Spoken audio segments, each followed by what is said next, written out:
Aku melayangkan mataku ke gunung-gunung, dari manakah akan datang pertolonganku?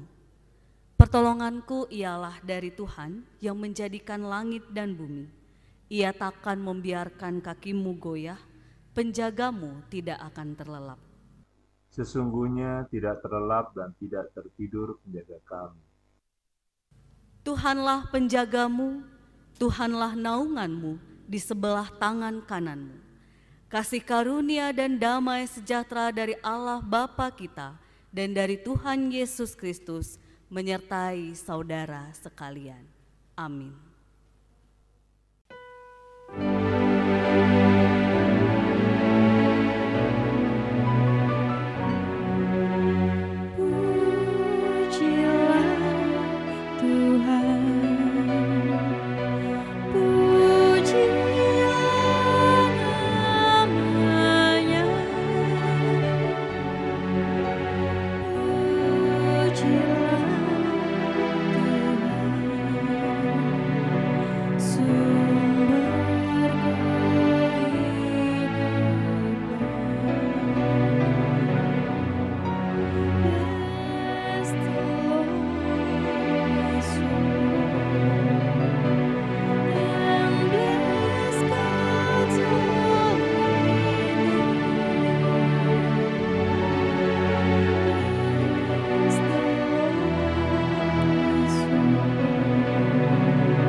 Saudaraku, tak banyak manusia yang bisa tetap bening dalam laku pergumulan yang kadang membuat pusing. Tak banyak juga yang mampu tetap hening di sudut permasalahan hidup membuat segala hal terasa genting. Tak jarang juga penderitaan atau pergumulan itu ingin kita tolak. Dan jika bisa, kebahagiaan saja yang memenuhi benak.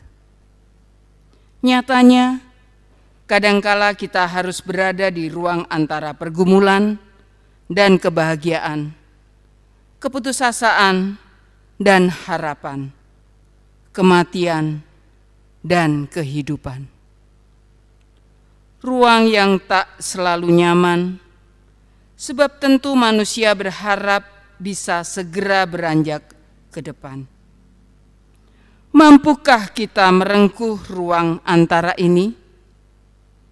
Merengkuhnya dengan hening, bening, dan tak selalu berteriak dengan bising. Keluarkan kami segera ya Allah dari situasi yang genting.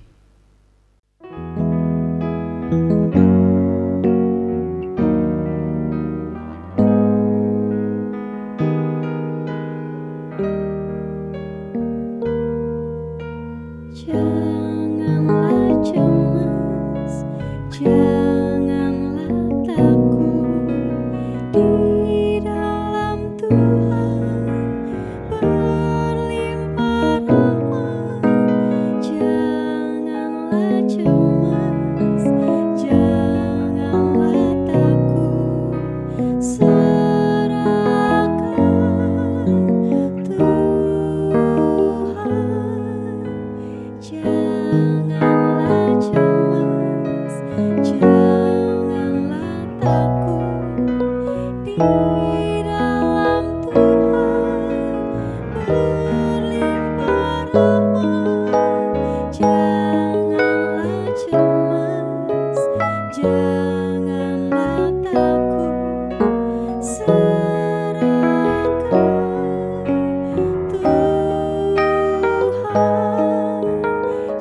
Ayub 14 ayat 1 sampai 14. Manusia yang lahir dari perempuan singkat umurnya dan penuh kegelisahan. Seperti bunga ia berkembang lalu layu. Seperti bayang-bayang ia hilang, lenyap dan tidak bertahan.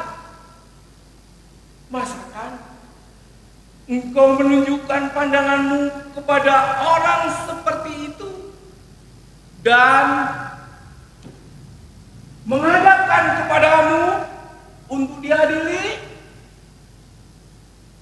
Siapa dapat mendatangkan yang tahir dari yang najis? Seorang pun tidak. Jikalau hari-hari sudah pasti dan jumlah bulannya sudah tentu padamu dan batas-batasnya sudah kau tetapkan sehingga tidak dapat dilangkahinya, hendaklah kau alihkan pandanganmu daripadanya agar ia beristirahat, sehingga ia seperti orang upahan dapat menikmati harinya. Karena bagi pohon masih ada harapan. Apabila ditebang, ia akan bertunas kembali. Dan tunasnya tidak berhenti tumbuh apabila akarnya menjadi tua di dalam tanah dan tunggulnya mati dalam debu. Bersemilah ia setelah diciumnya air dan dikeluarkannya ranting seperti semai. Tetapi bila manusia mati, maka tidak berdayalah ia bila orang binasa. Di manakah dia? Seperti air menguap dari dalam tasik dan sungai surut menjadi kering. Demikian juga manusia berbaring dan tidak bangkit lagi sampai langit hilang lenyap. Mereka tidak berjaga dan tidak bangun dari tidurnya.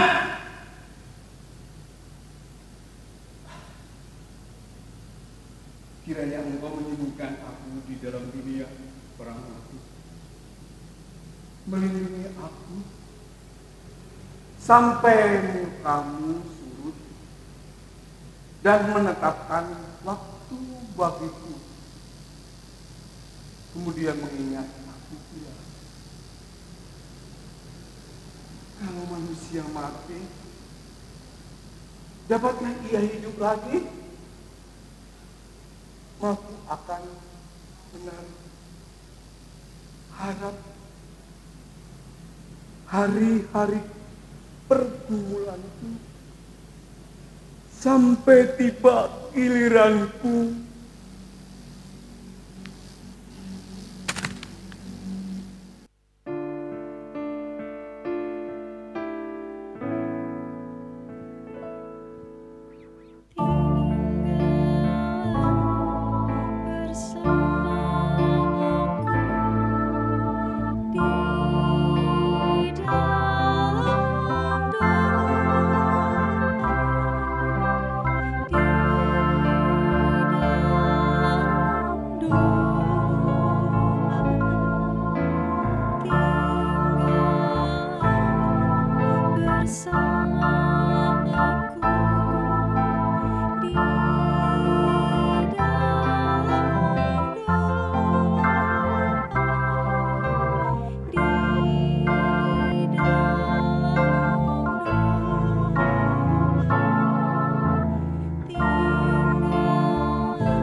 Pada malam itu, murid-murid tengah berkumpul di dalam rumah dan mereka mengunci pintu karena mereka takut akan penguasa pemerintah Romawi. Masih terbayang di kepalaku, bagaimana bisa guru diperlakukan oleh mereka. Mereka sangat kejam dan keras memperlakukan Yesus. Jika guru saja diperlakukan sedemikian rupa, bagaimana dengan kita? Iya guru. Kami takut. Kami semua takut. Padahal setiap kali guru mengatakan pada kami, jangan takut. Tapi nyatanya kami takut guru, kami takut guru. Guru, kami takut. Padahal guru selalu bilang pada kita, jangan takut. Tapi kematiannya mengambil keberanian dalam diri kita. Buktinya, kedua teman kita pun telah pergi kembali ke kota Salem. Karena mereka merasa takut dan juga bingung. Aku sangat takut. Iya, mengapa Yesus yang begitu baik dijahatin ya? Aku udah tahu mereka jahat sekali. Mereka membuat kita ketakutan sekarang. Ketakutan dialami oleh setiap kita manusia ketika kita kehilangan sandaran utama, kekuatan, dan orang yang terdekat dengan kita. Para murid mengunci pintu, itu gambaran ketakutan mereka. Pada hidup masa kini, ketika Yesus Sang Guru telah memberikan Roh Kudus kepada setiap kita, masih adakah ketakutan itu? Masih adakah? Masih adakah?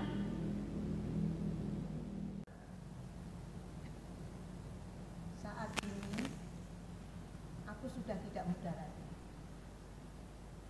Yang saya pikirkan, suatu saat nanti pasti saya dipanggil kembali ke hadapan Tuhan.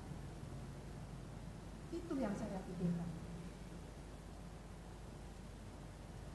Saya juga memikirkan apakah hubungan saya dengan Tuhan sudah berjalan dengan baik. Hubungan saya dengan Tuhan apakah sudah saya selesaikan? Jika ada dalam hati saya ada ganjaran.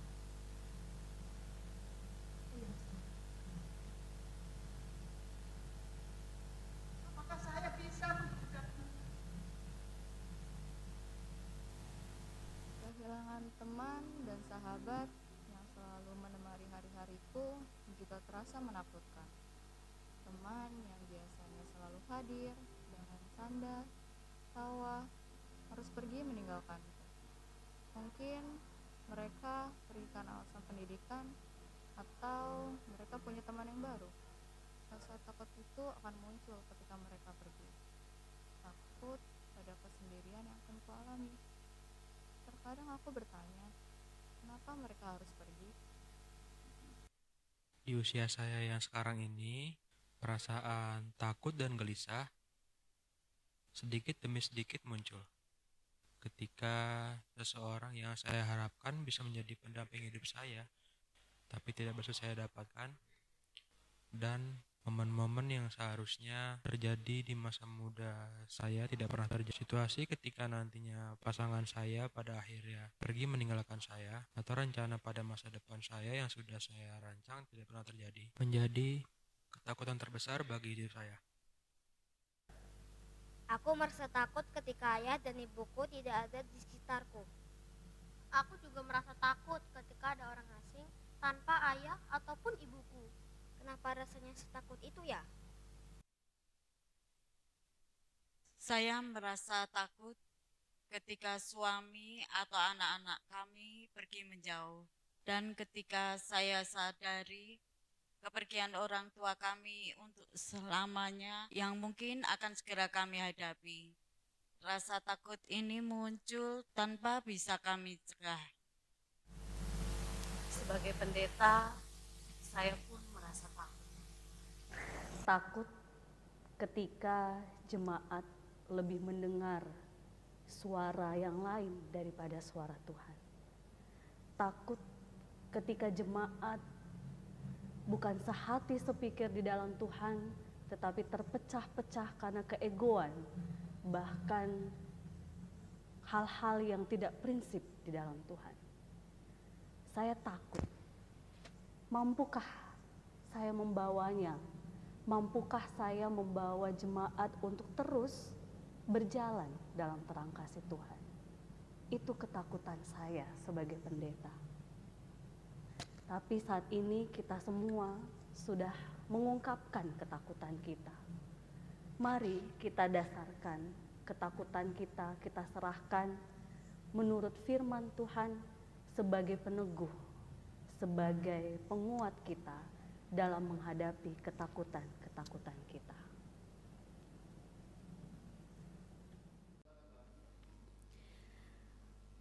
Jemaat yang dikasihi Tuhan, sebagai dasar untuk kita menghadapi ketakutan di antara kematian dan kehidupan, mari kita merenungkan firman Tuhan yang terambil dari Matius pasal 27, ayatnya yang ke-57 sampai ayat 66.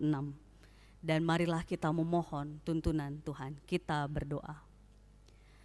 Ya Bapa, di tengah segala ketakutan kami hadir dengan kerapuhan, dengan kelemahan, dengan segala bentuk pertanyaan dalam hati, jiwa, dan pikiran kami.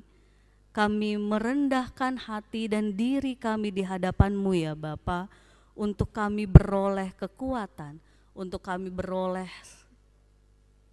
dasar dalam menghadapi segala ketakutan-ketakutan kami.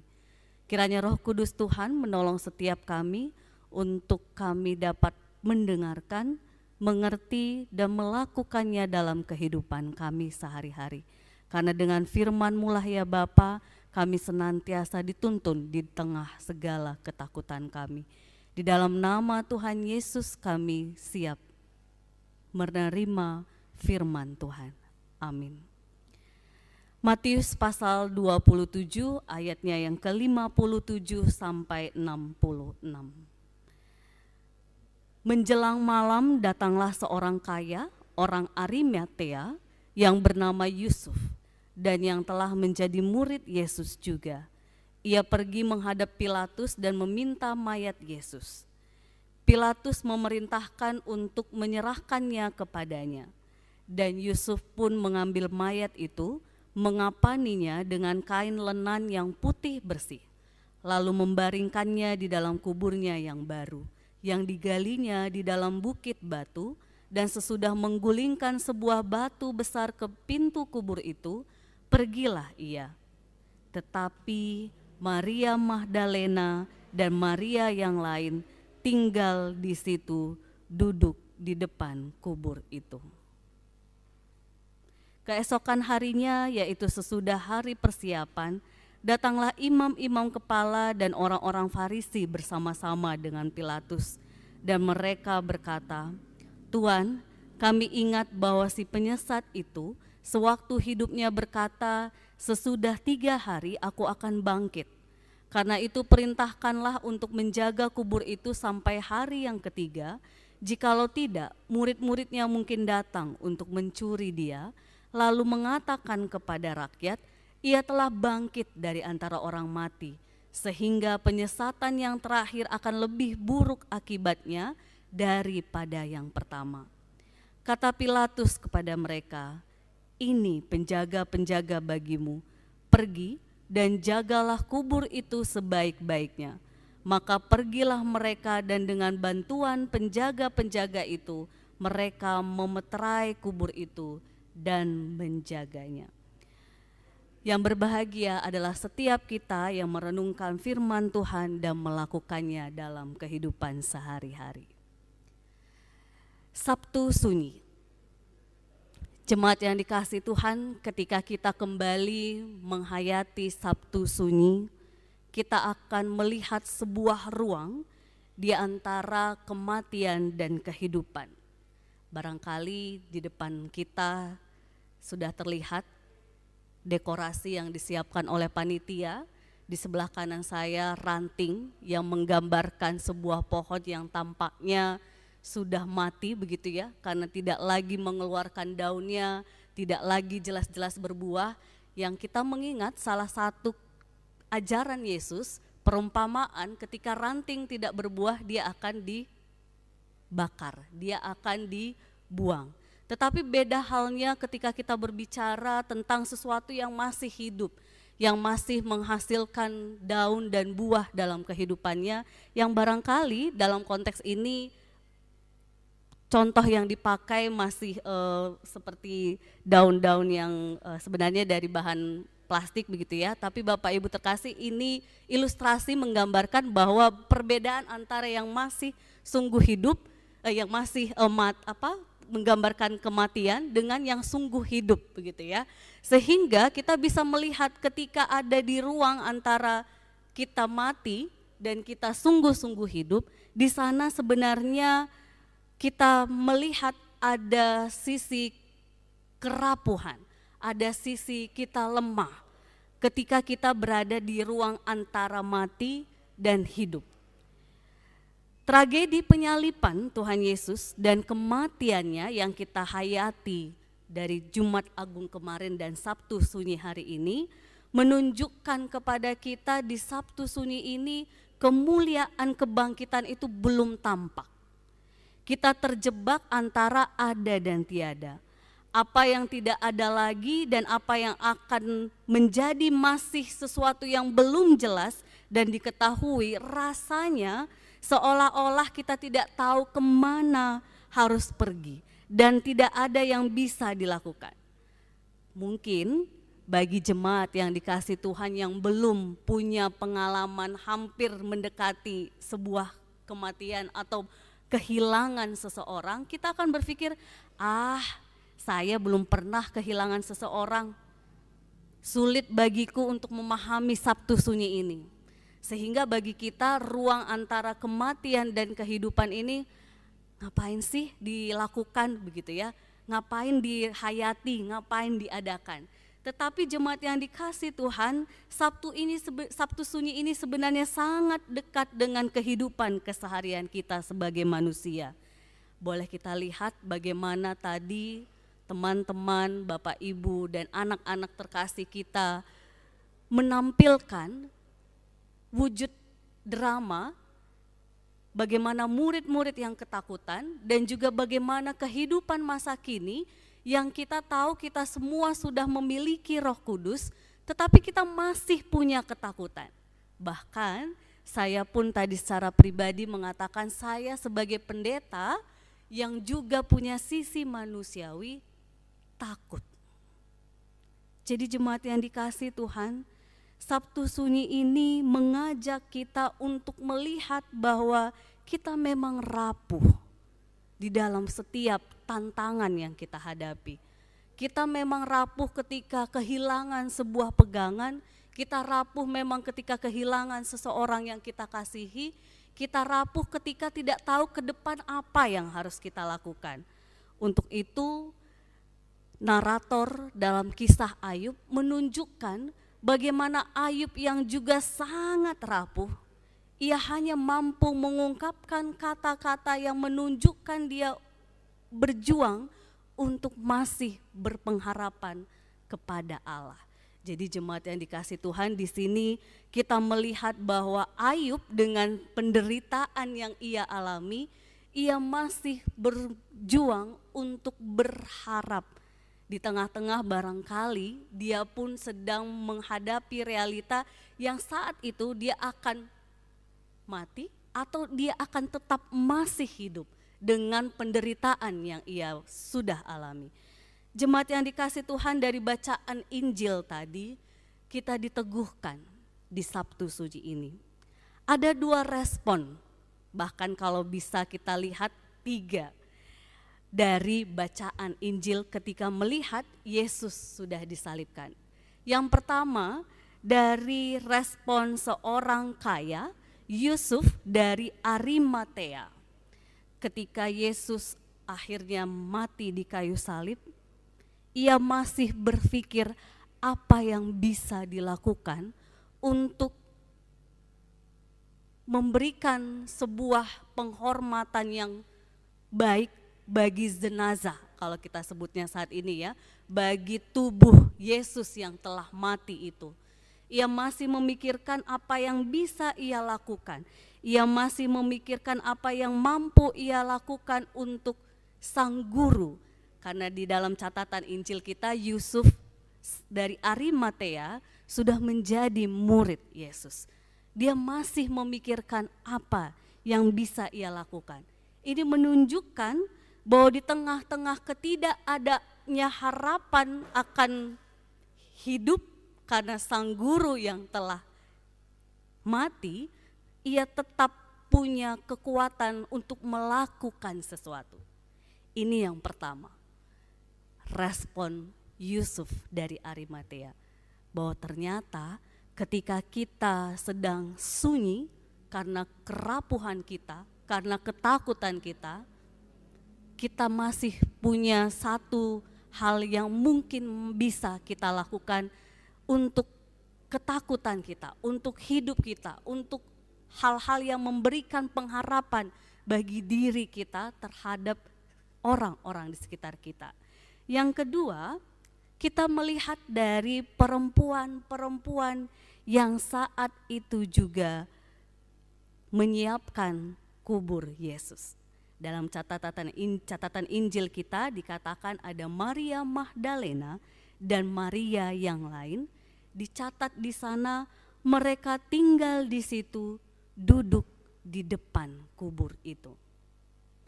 Mungkin bagi kita duduk itu menggambarkan sesuatu yang tidak penting ketika kita tidak dalam suasana duka.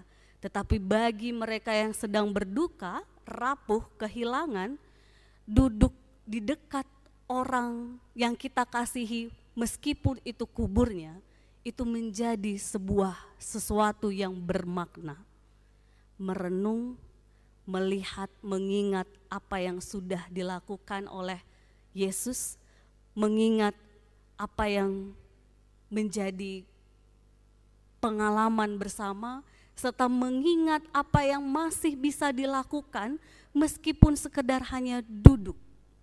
Tetapi pikiran ini jauh untuk berpikir sang guru yang telah pergi itu tetap memberikan pengharapan dan itu dihayati sekedar hanya duduk.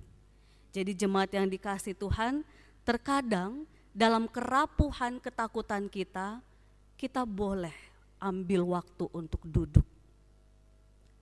Duduk dalam arti memikirkan betapa Tuhan selama ini sudah menyertai, atau mungkin betapa Tuhan sudah memberikan banyak hikmat, memberikan kita ajaran-ajaran. Di tengah kerapuhan kita, bagian mana yang masih bisa kita lakukan? Kita berefleksi, kita merenung di kesunyian setiap kerapuhan kita, bahkan di momen Sabtu Sunyi ini. Jika memang kita mau ambil waktu dengan duduk, ambillah sebagai bentuk kita mau merenung dan berefleksi atas kesunyian, atas kerapuhan, ketakutan yang kita miliki. Yang ketiga, jemaat yang dikasihi Tuhan, yang tampaknya mungkin bagi kita ini dari sisi antagonis begitu ya, yaitu mereka para imam-imam kepala dan orang Farisi yang justru menjaga-jaga kubur Yesus supaya jangan sampai ketika Yesus bangkit, mereka murid-murid nantinya akan dianggap menyebarkan bahwa Yesus bangkit dan makin luaslah ajaran sesat menurut mereka. Jadi jemaat yang dikasihi Tuhan, menarik ya bagaimana imam-imam kepala dan orang-orang Farisi di tengah kesunyian itu, mereka justru masih berpikir keras bagaimana caranya agar Injil Sang Kristus yang bangkit tidak sampai ke setiap orang. Jadi jemaat yang dikasihi Tuhan, di tengah kesunyian kita di Sabtu Sunyi ini, kita menghayati salib Kristus, kita pun harus semakin waspada dan berjaga-jaga. Karena ternyata masih ada orang-orang yang ingin berita Injil, berita kebangkitan Yesus tidak sampai kepada orang, kepada setiap orang di sekitar kita. Bahkan kalau kita bahasanya zaman sekarang, lebih baik menyebar hoaxnya daripada kebenarannya. Jadi jemaat yang dikasihi Tuhan, mari dalam kesunyian ini kita pun melihat kita sedang menebarkan kebenaran Injil kepada orang di sekitar kita dengan pikiran, perkataan, perbuatan kita, atau justru sebaliknya, kita sedang menyebarkan sesuatu yang tidak benar, menahan kebenaran itu, dan membuat sesuatu yang terkesan fitnah, sehingga justru membuat bukan nama Yesus yang dipermuliakan, tetapi sesuatu yang tidak baik yang hadir. Untuk itu jemaat yang dikasihi Tuhan, mari dalam kesunyian, kerapuhan, ketakutan kita mohon kepada Tuhan agar hati kita diisi oleh cahaya Kristus. Jangan sampai hati kita ini justru diisi oleh hal-hal yang lain sehingga dikuasai dengan ketakutan yang berlebihan, dikuasai oleh si iblis ataupun si jahat, ataupun dikuasai sesuatu yang sebenarnya itu tidak benar, tetapi kita menutup diri dengan kebenaran yang sesungguhnya, yaitu kasih Kristus untuk diri kita dan semua orang di muka bumi ini. Mari kita siapkan lilin kita di rumah kita masing-masing, kita akan menghayati doa di depan salib Kristus bersama jemaat yang dikasihi Tuhan, para pemain drama, dan setiap kita jemaat yang ada di rumah masing-masing.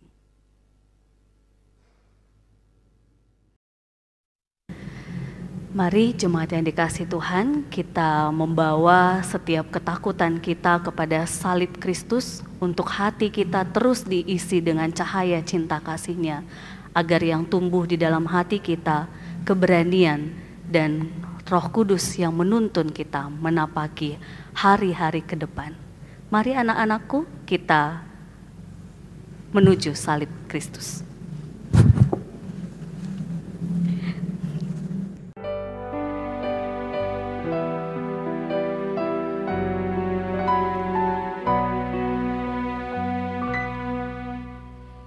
Yesus Kristus, cahaya hatiku, jauhkan aku dari kegelapan.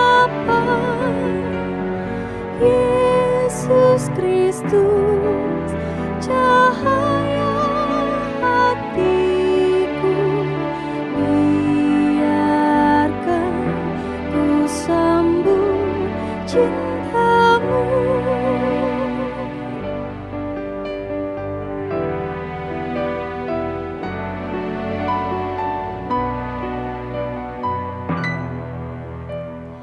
Yesus Kristus, cahaya hatiku, jauhkan aku dari kegelapan. Yesus Kristus, cahaya hatiku, biarkan ku sambut cinta-Mu.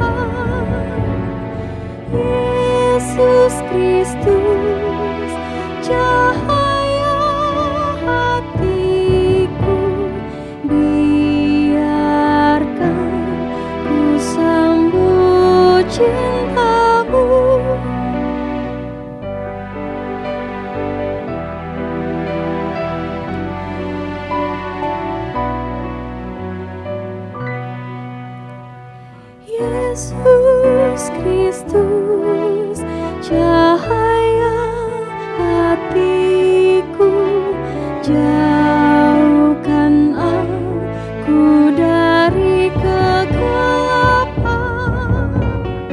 Yesus Kristus, cahaya hatiku, biarkan ku sambut cintamu.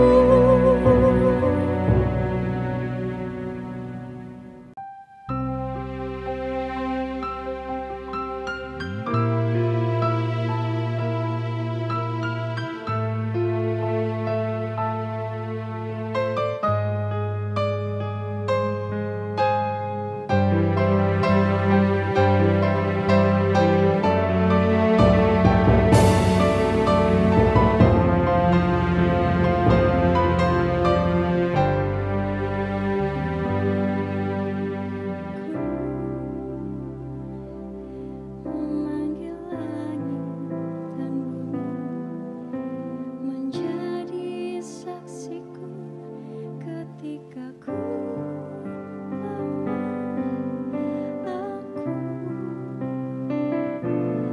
memanggil langit dan bumi menjadi saksiku ketika ku terdiam.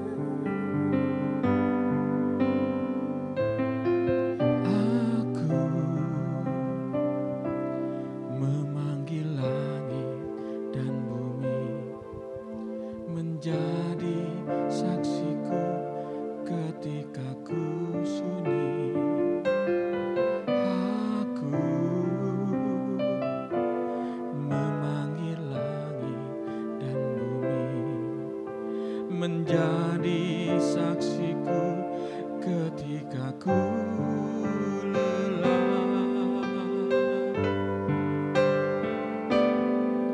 Semua ku rasakan lelah.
Rengkuhlah ruang di antara kematian dan kehidupan ini.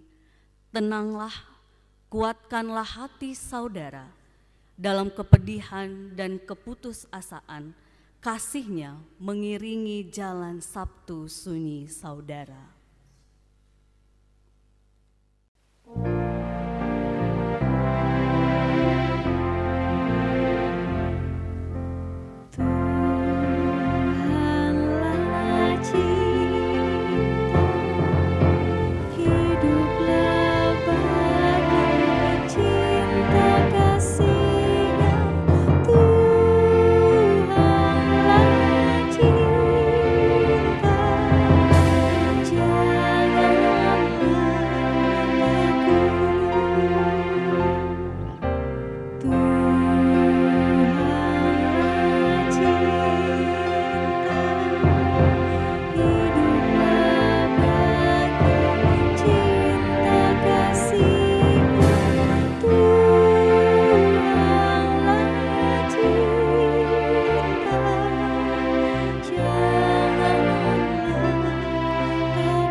Dengan kerendahan hati, mari kita memohon berkat dan pemeliharaan Tuhan di sepanjang kehidupan kita.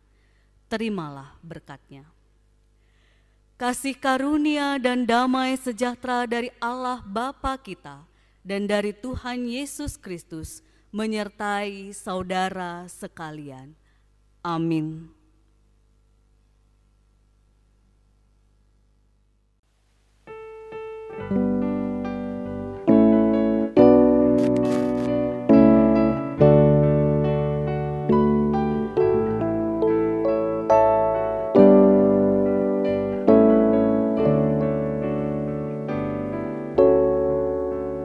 Dalam Tuhan aku bersyukur, dengan lagu pujian.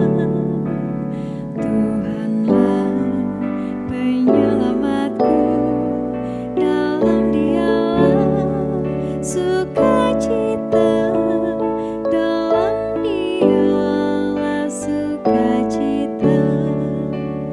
In the Lord I'll be ever thankful. In the Lord I'll be rejoiced. Look to God, do not be afraid. Lift up your voices, the Lord is near. Lift up your voices, the Lord is near. Dalam Tuhan aku bersyukur, dengan lagu pujian. Tuhanlah penyelamatku, dalam Dialah sukacita, dalam Dialah sukacita. In the Lord I'll be ever thankful. In the Lord I'll be rejoiced. Look to God, do not be afraid. Lift up your voices, the Lord is near. Lift up your voices, the Lord is near.